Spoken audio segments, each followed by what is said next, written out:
حضرت عائشہ صدیقہ رضی اللہ تعالیٰ عنہ فرماتی ہیں ایک عورت تھی اور اسے نبی پاک صلی اللہ تعالیٰ علیہ وسلم نے وہ کلمہ پڑھ کے مسلمان ہوئی، مدینہ طیبہ آ گئی تو حضور نے مسجد نبوی شریف میں اس کے لیے مکان،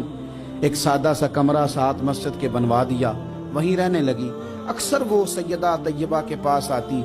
تو حضرت عائشہ صدیقہ رضی اللہ تعالیٰ عنہ فرماتی ہیں وہ بڑی باتیں سناتی اور آخر میں کہتی وہ ہار والا دن بھی بڑا عجیب دن تھا اور میرے رب کی قدرتوں کا دن تھا، وہ بھی بڑا عجیب دن تھا۔ سیدہ عائشہ صدیقہ رضی اللہ تعالیٰ عنہ ایک دن فرمانے لگی کہ تو ہار والے دن کا بڑا ذکر کرتی ہے، وہ کیا دن تھا؟ تو خاتون کہنے لگی اماں جی وہ دن تھا جب میرے رب پر بھروسہ اور مضبوط ہو گیا،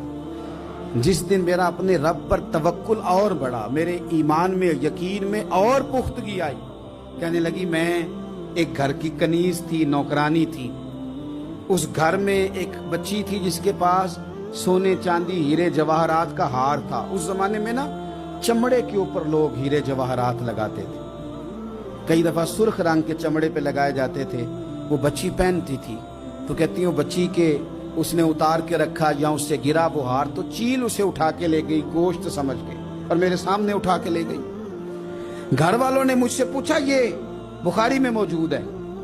گھر والوں نے پوچھا مجھ سے کہ وہ ہار کہاں ہے تو میں نے کہا چیل اٹھا کے لے گئی۔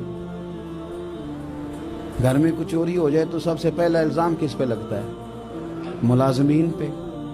کہتے انہوں نے مجھے بڑا مارا، بڑی تکلیف تھی، حتیٰ کہ میری شرمگاہ تک کی تلاشی لی، میری عزت اتنی خراب کی میں بتا نہیں سکتی۔ میں نے اپنی زندگی میں ایک واقعہ دیکھا، ایک امیر گھر میں چوری ہو گئی، ملازم کو اتنا مارا کہ وہ چارپائی پہ پڑ گیا، پولیس والوں سے اتنی مار پروائی گئی کہ وہ بیچارہ چارپائی پہ پڑ گیا اور پھر وہ اتنا بیمار ہوا اور کچھ دنوں کے بعد پتہ چل گیا کہ چور تو اپنا بیٹا ہے ان کا، پھر اس کا انتقال ہو گیا۔ اب وہ سیٹھ صاحب اور گھر والے آ کے مرنے والے کے کان میں معافیاں مانگ رہے ہیں، کان میں۔